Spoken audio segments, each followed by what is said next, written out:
지난주에는 제가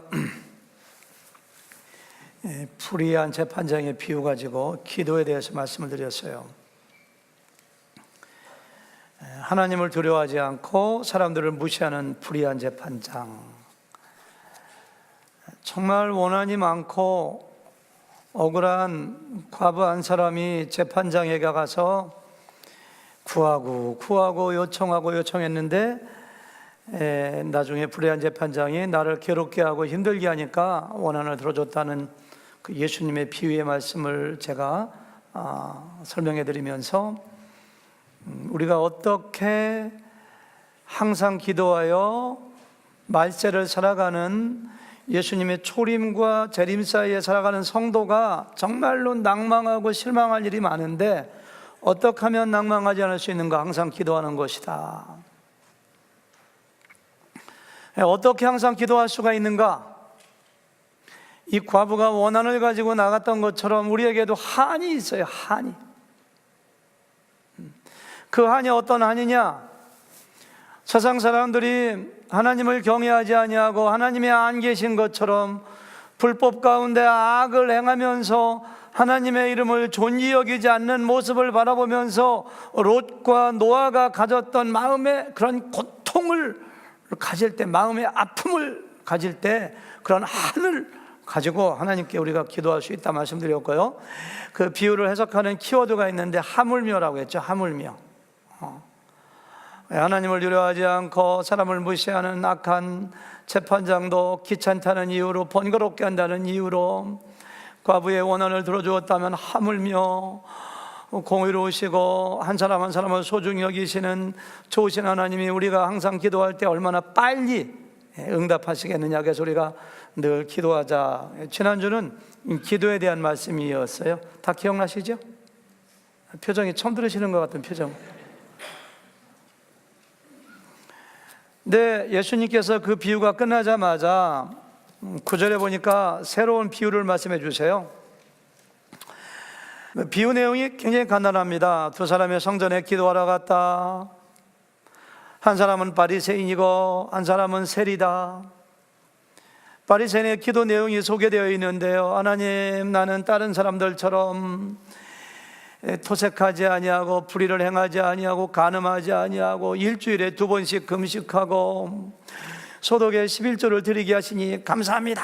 이런 기도했어요. 바리새인.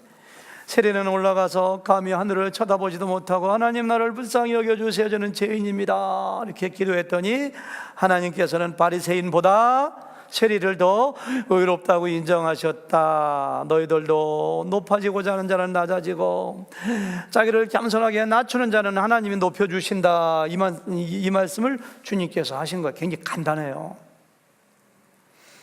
제가 설교를 본격적으로 시작하기 전에 한번 여쭤보겠습니다. 오늘 말씀은 예수님께서 기도를 가르쳐 주고자 하는 말씀인가요? 기도 말고 다른 것을 가르쳐 주는 말씀인가요? 1. 기도에 대한 말씀이다. 2. 기도 말고 다른 교훈을 주시는 말씀이다. 1번이에요, 2번이에요?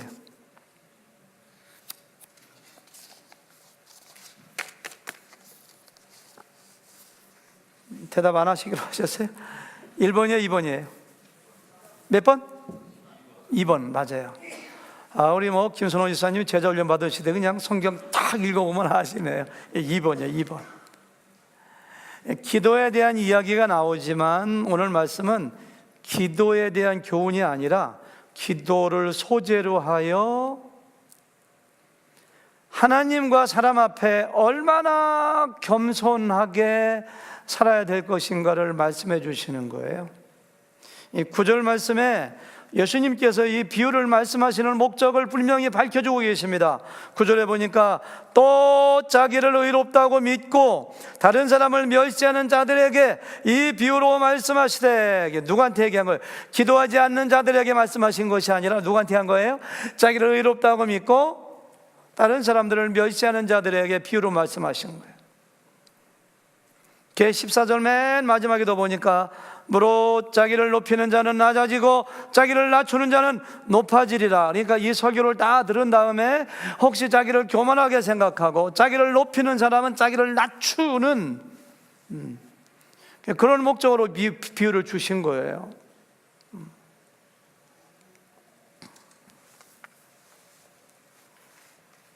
여러분, 사람이 교만한 이유는 자기가 잘났다고 생각하기 때문이에요. 자기가 잘났다고 생각하는 것을 신앙적인 용어로다가 자기의라고 해요. 자기의. 자기의는 자기자가 들어가니까 스스로가 의롭다고 생각하는 거예요. 근데 교만과 자기의는 거의 동의어입니다. 교만한 사람은 자기가 의롭다고 생각해요. 자기가 의롭다고 생각하면 반드시 교만해져요. 교만이라든가 자기의는 신앙생활에서 굉장히 영적으로 해로운 독소와 같은 것입니다. 성경에 보면요, 하나님께서 교만한 자를 물리치시고 겸손한 자에게 은혜를 베푸신다고 했는데, 물이 높은 곳에서 낮은 곳으로 이렇게 흘러가는 것처럼 겸손한 자에게 하나님의 은혜가 임해요. 교만하면은 하나님의 신령한 은혜가 절대로 그 사람은 영혼 가운데 임하지 않습니다. 여러분들이 제 설교의 은혜를 받지 못하면은, 제가 설교를 잘 못하기 때문이기도 할지도 모르지만은, 교만하면은 어떤 사람이 설교해도 그 설교가 내 마음 가운데 부딪혀 오지 않습니다. 은혜로 임하지 않습니다. 겸손할 때 깨달음이 오고 은혜가 임하고 하나님이 크게 보이고 이 사람들을 섬길 수가 있어요. 정치인들이 국회에서 무지하게 싸웁니다. 싸우는 거 구경하려면 국회 가시면 됩니다. 가정에서 부부지간에도 어마어마하게 많이들 싸웁니다. 티격태격 작은 일로 큰 일로 싸우는 사람들 많이 있죠. 안 싸우는 사람도 있지만은, 목장에서, 교회에서, 사업 현장에서 싸우는, 갈등하는 원인을 따라서 분석하고 올라가고 오면 결국은 교만이에요. 나 잘났고 너 못났다는 얘기. 나는 잘하는데 내가 못한다는, 그것 때문에 부부지간에 싸우고, 그것 때문에 교회에서 다투고, 그것 때문에 정치가들 싸우는 거 보세요. 나 잘났고 나 선하고 나는 빠른데 내가 잘못하기 때문에 공격하고 싸우는 게 그들이거든요. 그러니까 교만하고 자기의로 충만하면 인간관계가 원활하지 못합니다. 하나님의 은혜를 받지 못합니다. 이따 결론에서 말씀드리겠습니다만 구원에 이르지도 못합니다. 오늘 말씀이 굉장히 짧은 거지만은 예수님께서는 핵심을 찌르는 굉장히 중요한 말씀을 우리에게 하시고 있는 거예요. 제가 오늘 말씀을 처음 볼 때에 자기를 의롭다고 믿고 다른 사람을 멸시하는 자들에게 이 비유로, 그러니까 이 말씀은 저하고 관계없는 거라고 생각했어요. 내가 의롭다고 생각하는가? 나 아닌데, 이런 생각 들더라고요. 내가 사람들 멸시하는가? 아닌데, 나 존중하려고 애쓰는 사람인데. 저하고는 관계없다고 생각했어요. 그러면 우리 교회 교인들이 굉장히 교만하고 누구를 멸시하는가? 우리 교인들에게 필요한 말씀인가? 이렇게 보니까 그런 분 별로 안 보여요. 다 겸손하잖아요. 그렇죠? 누구 멸시하는 분 거의 없잖아요. 그래서 이 설교를 준비하기 힘들어서 정말 이 말씀은 스킵하고 싶더라고요. 우리 교회 상황에 맞는 말씀 같지도 않고 저하고도 관계되는 것 같지도 않고, 그런데요, 이 말씀을 계속 스킵할 수가 없잖아요. 그러니까 계속 묵상하고 연구하고 기도하면서 지혜를 구하면서 이 말씀은 바로 나에게 해당되는 말씀이구나, 그렇게 생각했어요. 자기의와 교만은요, 사람들에게 정도의 차이는 있지만 다 있습니다. 내가 얼마나 교만한가, 내가 얼마나 자기의로 충만한가, 그것을 테스트할 수 있는 리트머스 시험지가 하나 있는데요. 그건 뭔지 아세요?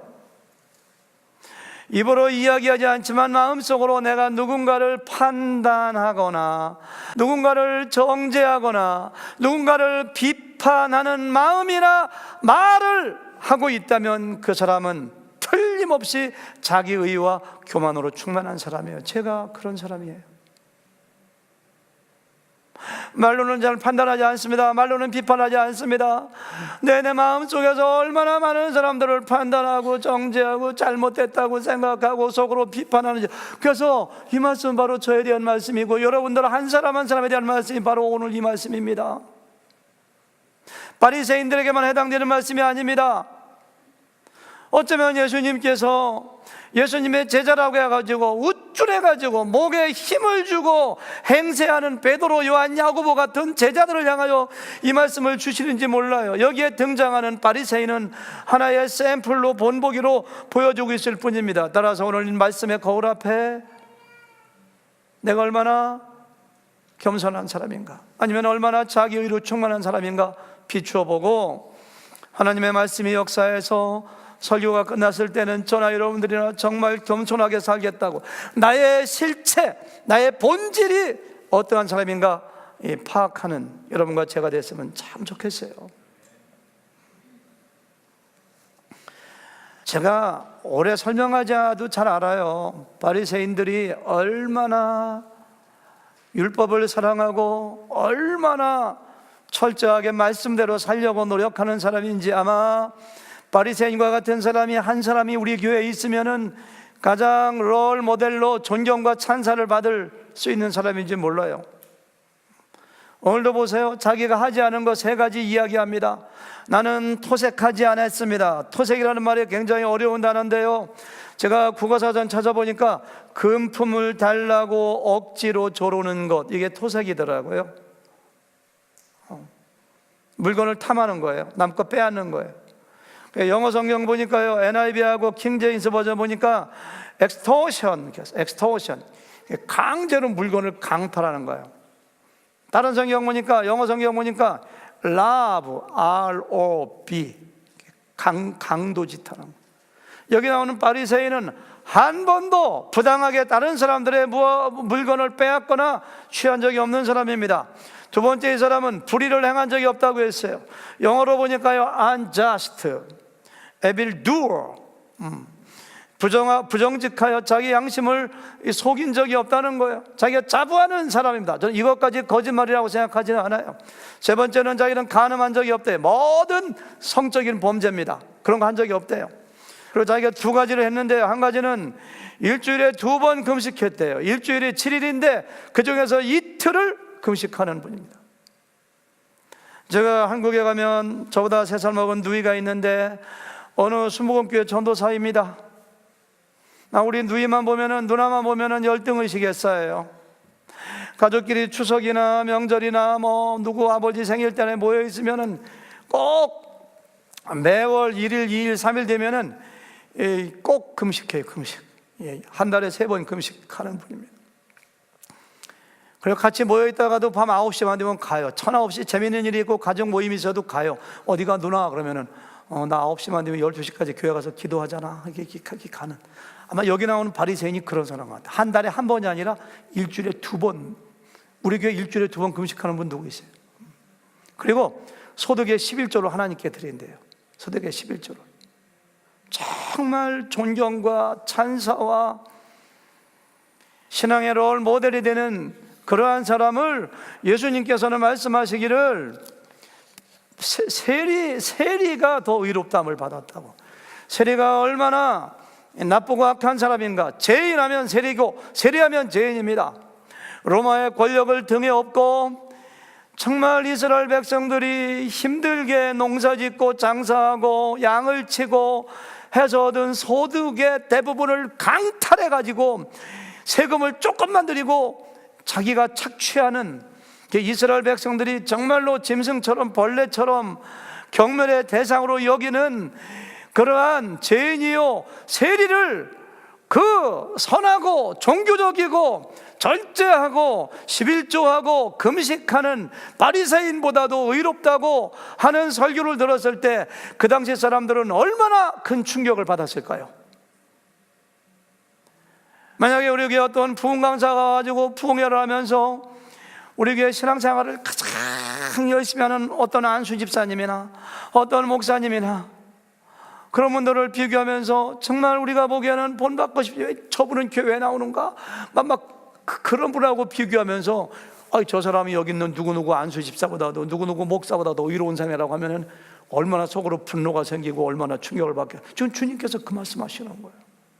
그러니까 성경을 이해하려면은 그 성경의 상황 속으로 이렇게 들어가 보면은 그 상황이 이해가 돼야지. 지금 그런 거예요. 근데 그 이유가 뭔지 아세요? 바리새인보다도 세리를 의롭다고 하는 이유가 딱 한 가지 있는데, 교만하냐 교만하지 않느냐.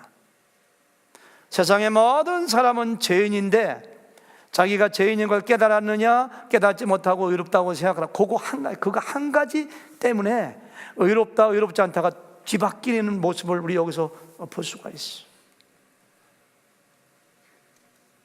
그러니까 자기의 본질, 내가 누구인가, 내가 죄인인가를 깨닫는 것이 그만큼 신앙생활에서 중요하고요. 서두에 이야기했습니다마는 교만하면 하나님의 은혜가 임하지 않습니다. 교만하면 사람들과 어울려서 함께 동역할 수가 없습니다. 그러니까 그렇게 주님께서 이 비유 한 가지를 가지고 우리에게 얼마나 날카롭게 접근해 오시는가를 말씀의 상황 가운데 들어가면 우리가 이해가 돼요. 따라서 이 말씀은 바리새인들을 소재로 하여 저와 여러분들 속에 있는 바리새인적인 요소, 우리가 100% 바리새인은 아니지만은 바리새적인 요소가 우리에게 부분적으로 다 있습니다. 다 있어요. 오늘 말씀을 통해서 쪽집게로 집어내는 것처럼 집어내는 그런 시간이 됐으면 좋겠어. 바리새인도 죄인입니다. 하나님 앞에 설 수가 없는 존재입니다. 근데 왜 자기는 의롭다고 생각했는가? 그가 착각한 것 5가지가 있어. 이것은 우리의 이야기입니다. 첫 번째 뭐냐면은, 왜 바리새인은 아니면 사람들이 자기 자신을 의롭다고 생각하는가? 첫 번째, 성경에서 이야기하는 인간의 본질을 깨닫지 못하기 때문이에요. 우리 조동석 목사님 전공하시는 조직신학에 들어가면은 재론도 있고 기독론도 있고 성령론도 있는데 그 중에 한 가지가 인간론이라는 게, 인간론, 그렇죠? 인간론. 근데 성경에서 말하는 인간론의 본질은 무엇인가? 철저하게 타락하고 부패하여 하나님을 인식할 수도 없고 하나님을 깨달을 수도 없고 100% 부패한 인간, 이것이 성경에서 말하는 인간론입니다. 로마서 3장 10절부터 12절까지 보니까 기록된 바, 어디에 기록된 겁니까? 사도 바울도 시편 14편에 기록된 걸 인용하는 겁니다. 다윗의 시를, 기록된 바 의인은 없나니 하나도 없으며 깨닫는 자도 없고 하나님을 찾는 자도 없고 다 치우쳐 함께 무익하게 되고 선을 행하는 자도 없나니 하나도 없도다. 2번에 걸쳐서 하나도 없어요. 하나도 없어요. 사람이 얼마나 부패한 존재인지, 얼마나 악한 존재인지 하나님을 찾는 자도 없어요. 로마서 1장에 보니까 짐승들처럼 되었어요. 좀 다가요. 하나님의 영광을 썩어질 것으로 바꾸어버린 세상을 바라보세요. 사람들이 얼마나 악한가. 여러분, 성경에 그런 걸 이야기한 곳이 한두 군데가 아닙니다. 몇 군데 더 볼까요? 예레미야서 17장 9절, 만물보다 거짓되고 심히 부패한 것은 마음이라, 이렇게 했어요. 인간의 마음. 그냥 막 부더기가 들끓고 막 더러운 걸 보면 에이도록 하자. 그런데 성경에서는 조금 더, 제가 분명히 얘기하면 인간의 마음이 만물에 부더기가 있는 오물도 들어가거든요. 만물 하수보다 오물보다 그 재래식 화장실보다 더 부패하고 더러운 것이 이 인간 마음 속에 있다고 예레미야 선지자를 통해서 말씀해 주세요. 전도서 7장 20절, 선을 행하고 전혀 죄를 범하지 아니하는 의인은 세상에 없기 때문이로다, 이렇게 했어요. 욥기서 15장 14절을 보니까 사람이 어찌 깨끗하겠느냐, 여인에게서 난 자가 어찌 의롭겠느냐, 이렇게 했어요. 바리새인들은 율법을 사랑하고 율법에 정통된 사람인데 성경에 나와 있는 인간의 본질에 대한 걸 깨닫지 못하고 자기를 의롭다고 생각하는 착각을 하는 사람이 바로 바리새인입니다. 그러니까 성경 따로, 자기에 대한 평가 따로예요. 성경에서 의인이 없다고 했는데, 부패했다고 했는데 자기는 의롭다고 생각해요. 두 번째, 비유에 등장하는 바리새인은 겉으로 드러난 자기의 행위 몇 가지를 근거로 자기를 의롭다고 판정합니다. 토색하지 않는 거, 불의를 행하지 않는 거, 간음하지 않는 거, 금식하는 거, 11조하는 거, 이 5가지 자기의 행위를 보고 그러므로 나는 의롭다 이렇게 얘기하는 거예요. 여러분, 인간의 행위의 영역이 뭐 토색과 불의와 간음과 11조와 금식만 있는가요? 바리새인들이 정리한 율법이 500 몇 가지가 600 몇 가지라는데 인간의 행동의 영역이 적어도 수백 수천 가지인데 그중에 5가지 선한 행동했다고 해서 그 사람의 본질이 의롭다고 이야기할 수 없음에도 불구하고 여기 나오는 바리새인은 수백 수천 가지의 행위 중에서 5가지를 보고 자기는 의롭다고 판정을 내리는 것이 이 사람의 착각입니다. 면바리에 제비가 여름을 만드는 것이 아니라 여름이 왔기 때문에 제비가 오는 것처럼 몇 개의 선한 행동이 사람을 의롭게 만드는 것이 아니라 사람이 의로워야지만 의로운 행동이 나오는 거예요. 여러분, 사람이 의롭게 된다는 것은 사람의 본질적인 being의 문제이지 doing의 문제가 아닙니다. 아무리 약한 사람도 착한 행실을 몇 가지 할 수가 있어요. 신문에 보면은 어떤 도둑이나 강도도 남의 집에 침범해서 온갖 악한 짓을 다 하고서 불쌍하다고 뭐 자기가 훔쳤던 거 몇 개 놓고 가기도 하는데, 선한 일 몇 가지 보고 어떻게 그 사람을 선하다고 이야기할 수가 있겠습니까? 로마서 3장 20절에 보니까요, 그러므로 율법의 행위로는 그의 앞에 의롭다함을 얻을 육체가 없나니 이렇게 했어요. 내가 율법의 행위 몇 가지 가지고 의롭다 받을 수가 없어요. 그걸 분명히 말씀하고 있어요. 바리새인이 이걸 착각하는 거예요. 세 번째는요, 비유에 나오는 바리새인은 하나님의 절대적인 의에 비추어 자기를 의롭다고 판정한 것이 아니라 비교의 대상이 다른 사람이고 세리입니다. 다른 사람하고 비교해서 자기를 의롭다고 한 거예요. 11절에 보니까 같이 한번 읽어보실까요? 시작. 바리새인은 서서 따로 기도하여 이르되 하나님이여, 나는 다른 사람들 곧 토색, 불의, 간음을 하는 자들과 같지 아니하고 이 세리와도 같지 아니함을 감사하나이다 이렇게 했어요. 비교할 사람이 따로 있지 누구하고 비교합니까? 지금 세리와도 같지 않음을 감사하나이다 이렇게 했어요. 난 다른 사람들 토색하고 불의하고 간음하는 사람들하고 비교해 보니까 그거 안 하니까 자기가 의롭다는 거예요. 이런 것을 뭐라고 해요? 도토리? 죄인끼리 비교해서 자기가 조금 낫다고 의롭다고 하는 것이 무슨 의미가 있어요? 이것은 저 여러분들에게 놀라운 통찰력을 제공해 주고 있습니다. 여러분과 제가 만약에 내가 좀 뭐쯤 됐다고 생각하고 의롭다고 생각하고 경건하다고 생각하면 틀림없이 거의 80% 90%는 다른 사람들과 비교해서 그래요. 아유, 누구누구 집사 새벽기도 안 나오는데 내가 새벽기도 나오잖아. 아이고, 누구누구는 안수 집사인데도 11조 안 하는데 난 11조 하잖아. 내가 우리 교회 헌금한 게 얼만데, 내가 우리 교회 목자로 헌신한 게 어딘데. 그래서 다른 사람들하고 비교하는 걸 통해서 그 사람도 죄인인데요, 그걸 통해서 그 사람보다 조금 우월하다고 생각하면은 그것이 자기 의로 바뀌고 교만으로 바뀌고 그것이 하나님의 마음을 아프게 하고 은혜와 관계가 없는 사람으로 전락하는 것이 다른 사람과 비교입니다. 여기 나온 바리새인의 결정적인 잘못이 뭐냐? 다른 사람들하고 비교한 거예요. 다른 사람들하고 비교하는 것이 우리 신앙생활에 얼마나 독이 되는 줄 아세요? 다른 사람들하고 비교해서 내가 다른 사람들하고 낫다고 생각하면 우월의식에 빠져서 교만으로 빠져버리고, 다른 사람들하고 비교해서 내가 못하다고, 학력도 부족하고 외모도 못하고 재산 가진 것도 못하다고 생각하면 열등의식으로 빠져버려서 그 공동체에 적응하지 못하고 우울증에 걸려버리고 말아요. 여기 나오는 세리는요, 하나님 앞에서 자기가 죄인이라고 하는 팩트만을 깨닫고 고백했지 절대로 바리새인과 비교하지 않았습니다. 바리새인과 비교해버리면 자기는 열등감에 우울증을 걸려서 죽어야 돼요. 근데 누구하고 비교하지 않아요. 열등의식에 빠지지 않았어요.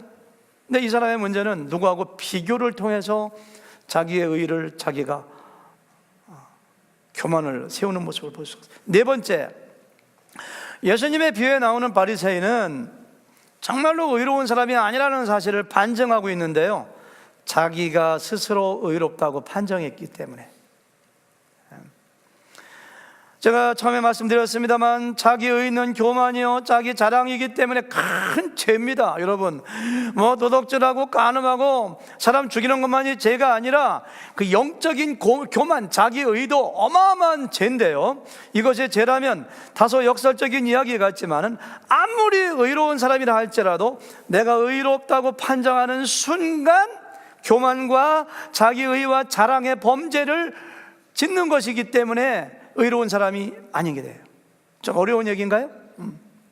아무리 의로운 사람도 내가 의롭다고 생각하는 순간 교만의 죄를 짓는 거기 때문에 의로운 사람이 아니에요. 이 사람은 지금 그런 죄를 범하고 있는 거예요. 정말 의로운 사람은 자기가 의롭다는 사실, 그런 사람 세상에 없지만, 세상에 없어요. 근데 정말 의로운 사람은 자기가 의롭다는 사실을 인식하지 못해요. 오늘 비유에 나오는 바리새인은 자기를 자랑하고 사람들에게 인정받고 의식하기 위해서 서서 따로 기도했다고 기록하고 있습니다. 그는 모든 사람들이 보이는 장소에 서 있습니다. 모든 사람이 들을 수 있도록 큰 소리로 나는 도색하지 않고 하면서 이거 자체가 이 사람이 의롭지 않다는 걸 반증하는 거예요. 그럼에도 불구하고 자기는 자기 생각으로 의롭다고 믿고 의롭다고 자랑하고 있으니 우리 주님께서 보시기에 얼마나 답답하시겠어요. 마지막 다섯 번째, 바리새인이 정말로 의롭지 않다는 것은 자기 자신의 내면을 정직하게 성찰하지 않았기 때문입니다. 예수님이 바리새인들을 많이 야단치시고 책망하는 이유가 뭐냐면 그들은 시기가 많고 질투가 많고 욕심이 많아가지고 예수님이 자기들보다 더 인기에 올라가는 것을 두 눈으로 보지 못해서 고발하고 결국 십자가에 죽게 하는, 정말 속에는 시기와 질투와 욕심과 탐욕과 악독이 가득한 회칠한 무덤과 같은 사람임에도 불구하고 자기 내면을 정직하게 성찰하지 않습니다. 저도 마찬가지고요, 여러분도 마찬가지고요. 정말로 정직한 마음으로 자기의 내면을 성찰해 보세요. 내가 얼마나 욕심이 많은 사람인가? 내가 얼마나 부패한 사람인가? 내가 얼마나 사람들을 마음속으로 미워하는 사람인가? 자기가 자기를 가장 잘 알아요. 근데 자기가 자기를 속이면은 자기가 얼마나 타락하고 부패한 인간인가를 몰라요. 근데 이 바리새인은 정직한 마음으로 자기를 성찰하지 않았기 때문에 자기가 의로운 사람이라고 얘기하는 거예요. 여러분, 제가 5가지 말씀드렸는데 이것은 바리새인에게만 향한 말씀이 아니라 바로 저와 여러분들이 자기 자신에게 적용해야 될 기준을 말씀드리는 거예요. 세상에 그 어떠한 사람도 하나님과 사랑 앞에서 자기 의를 자랑할 사람이 없습니다. 만물보다 부패하고 더러운 것이 사람의 마음이요, 사람의 의로운 행위는 더러운 옷과 같은 것이라고 성경에서 말씀해 주고 있어요. 우리가 그런 사람이에요, 그런 사람. 그러나 사람이 의롭게 되는 한 가지 길이 있는데 그것은 하나님의 의를 덧입는 것입니다.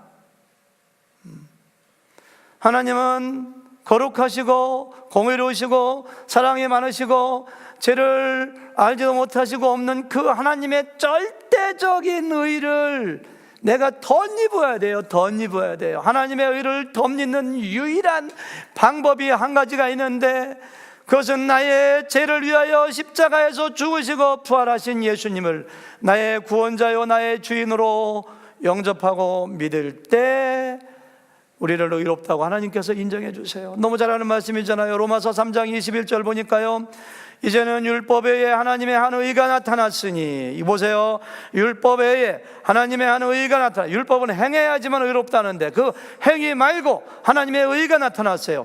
율법과 선지자들에게 증거를 받은 것이라 곧 예수 그리스도를 믿음으로 말미암아 모든 믿는 자에게 미치는 하나님의 의인이 차별이 없느니라. 모든 사람이 죄를 범하였음에 하나님의 영광에 이르지 못하더니, 다 같이 시작. 그리스도 예수 안에 있는 속량으로 말미암아 하나님의 은혜로 값없이 의롭담을 얻은 자 되었느니라. 할렐루야. 와, 얼마나 감사해요. 하나님의 은혜로 값없이 의롭담을 얻은 자 되었느니라 이렇게 했어요. 의롭게 변화된 것이 아닙니다. 나의 속 사람에서부터 겉사람까지, 나의 머리 끝에서 발끝까지 사람 자체가 의롭게 확 바뀐 것이 아니에요. 그냥 의롭다함을 얻었어요. 두 글자로 칭의함을 얻었어요. 우리의 믿음을 보시고 법정에서 판사가 판정하는 것처럼 의롭다고 인정해 주신 것뿐이지 나의 속사람이 변화된 것은 아닙니다. 저는 태어날 때부터 어머니 등 옆에 교회 나가고 언제 예수님 영접했는지도 몰라요.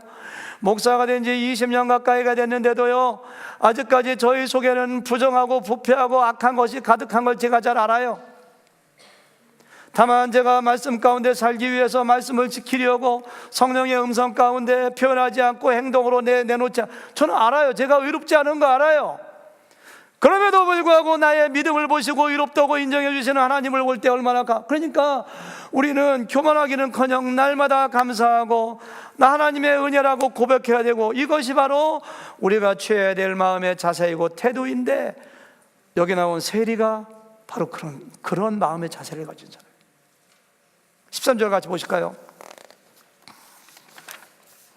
세리는 멀리 있어서 감히 눈을 들어 하늘을 쳐다보지도 못하고 다만 가슴을 치며 얼마나 자기 죄에 자기가 상처를 받았는지, 자기 죄를 깨달았는지 하늘도 못 봐요. 부끄러워서 자기 가슴을 자기가 쳐요. 하나님이여 불쌍히 여기소서, 나는 죄인이로소이다, 이렇게 고백하는 모습을 볼 수가 있어요. 열등의식이 있는 것도 아닙니다. 우울증에 빠진 것도 아닙니다. 부끄러워서 성전에 못 나온 것도 아닙니다. 딱 한 가지 이 자기 죄를 깨달은 거예요. 저는 이러한 세리를 보면서, 아니 그러면 우리도 날마다 이 세리처럼 자기 죄에 대해서 고통스러워하고 힘들어하고 죄책감에 사로잡혀 살아야 되는 거, 이런 질문을 던질 수가 있어요. 아니 세리가 진정으로 회개한다면은 세리직을 사표내고 돌이켜야 되는 거 아닌가? 날마다 회개만 하면 뭐 하는가? 이런 질문이 생기는 건 사실이지만은, 이런 질문에 매달리다 보면 예수님께서 이 비유를 통해서 우리에게 주시고자 하는 초점을 놓치게 돼요. 예수님께서는 그거에 대한 답을 주시는 것이 아니라, 이 비유를 통해서 우리가 깨닫기 원하시는 가장 중요한 초점이 있다면, 우리 각 사람이 얼마나 죄인이고 얼마나 용서받고 은혜가 필요한 사람인가를 깨닫는 것이 주님께서 말씀해 주시는 초점이에요. 초점. 꼭 기억하세요. 세상에 어떠한 사람도 자신이 죄인이라는 사실을 깨닫지 못하고는 의롭게 될 수가 없습니다. 내가 죄인인 것을 고백하지 아니하고는 절대로 구원의 문, 천국의 문에 들어갈 수가 없어요. 의롭게 되는 길, 구원받는 길의 첫 번째 관문이 여기 나오는 세리처럼 내가 죄인인 걸 깨닫고 고백하는 거예요. 하나님께서 보시기에는 바리새인이나 세리나 도토리 키재기입니다. 똑같은 죄인이에요. 그런데 바리새인은 사람들에게 방어하기 위하여 자기 의로 무장하여 충만하여 자기는 의롭다고 외치는 이 바리새인은 구원받을 가능성이 거의 없습니다. 그러나 이 세리는 비록 사람들을 착취하고 악한 일을 행하지만 죄인인 걸 깨달았기 때문에 머지않아서 정말로 회개할 것이고, 정말로 세리의 직분을 집어던지고 하나님께 돌아올 가능성이 많은 사람이기 때문에 주님께서는 이 바리새인보다는 세리가 더 의롭담을 받았다고 말씀하시는 거예요. 여러분, 저는 이 말씀을 저에게 적용하면서 또 여러분들에게 적용하면서 죄의 문제를 다시 한번 생각하게 돼요. 며칠 전에 우리가 성도님하고 점심을 식사했는데 그분이 그런 말씀하셨어요. 식당에 같이 갔는데 무슨 음식을 먹었는데 여러 사람 같이 먹었는데 자기 혼자만 배탈 나고 설사하고, 그래서 그 음식점을 대상으로 쉬어도 못해 같이 배탈이 나야지. 우리 몸은요 얼마나 민감한지, 상한 음식, 부패한 음식, 나에게 맞지 않는 음식이 나에게 들어오면 둘 중에 하나로 설사를 통해서 배출하든가 아니면 이걸 그 식도를 역류시켜서 토해버리거나, 왜? 우리 몸을 보호하기 위해서. 설사하는 건 좋은 겁니다. 그거 해로운 거 다 토하는 것도 좋은 거예요. 사실은 우리 몸을 보호하는 기제입니다. 그게. 제가 우리의 영혼 가운데 들어오게 되면은 우리 영혼을 침륜에 빠지게 하고 성령님을 근심되게 하고 구원의 기쁨을 사라지게 하고 구원에서 멀어지게 하고 하나님의 복이 임하는 걸 방해하는 죄는 우리 영혼의 부정한 음식과 같은 아주 독소인데, 그걸 토해내는 것이 자백 아닙니까? 자백. 만일 우리가 우리의 죄를 자백하면 저는 미쁘시고 의로우사 우리의 모든 죄를 사하시고 모든 불의에서 깨끗하게 하신다는 요한사도의 말씀처럼 죄를 자백해야 되는데, 날마다 순간마다 깨달아질 때마다 죄를 자백할 때 하나님이 기뻐하시고 하나님이 나를 사용하세요. 그리고 하나님께서 나에게 복을 주세요. 영적인 복을 주시고 나에게 기쁨을 주시고 평강을 주세요. 그런데 이 세리의 영성을 우리가 가지기 위해서는 죄를 고백하는 그런 훈련을 날마다 해요. 날마다 자백해요. 제가 3주 전에 가나안 선교센터에 관심이 있다고 해서 어떤 분을 모시고 주일 예배 끝나고 들어갔어요. 그래서 저녁을 같이 먹고 우리 가나안 선교센터에 헌금도 해주시겠다고 하고, 그래서는 그분하고 밤 12시까지 피곤함에도 불구하고 설교 4번 하고 정말 피곤한데도 눈을 부릅다고 하면서 12시까지 그분하고 간증도 하고 대화도 하고 하다가 각자에 져서 잠을 자는데요. 그분은 저쪽 방 자고 저는 이쪽 방 자는데 새벽 6시에 막 이상한 소리가 들리고 웅웅거리고 해서 무슨 소리가 가보니까 그분이 침대에 얼굴을 파묻고 기도하는데 울면서 그냥 막 신음소리면서 기도하는 거야. 하나님 뭐 제 죄를 용서해. 저는 그분이 큰 죄를 지은 줄 알았어요. 근데 저의 귀에 들리지 않았지만 그런 기도했던 것 같아요. 제가 어제 오 목사님하고 얘기하면서 자랑했던 거 용서해 주시고 이런저런. 아침에 일어나서 그분하고 식사하면서 그분이 저한테 하는 얘기가, 목사님 저는 평생 기도한 거의 반 이상이 회개 기도입니다. 저는 장사하면서 다니면서 늘 젊었을 때 남부짓 했던 거, 못된 짓 했던 거, 음란했던 거 했던 거 다 저 회개하고요. 지금도 제가 막 그런 거 회개합니다 하더라고. 제가 그분한테 저게 바로 회개구나 생각날 때마다. 우리 몸도 건강을 유지하기 위해서 산소를 늘 들여 마시고, 우리 몸에 해로운 이산화탄소 많으면 연탄가스 중독되는 것처럼 죽는 그 이산화탄소는 날마다 내뿜는 것처럼 우리의 영혼을 침륜에 빠지게 하는 죄를 날마다 순간마다 고백하는 것이, 저는 이 세리에 나는 죄인입니다 불쌍히 여겨주세요 이 기도 가운데 저는 보게 돼요. 제가 이렇게 무서운 거예요.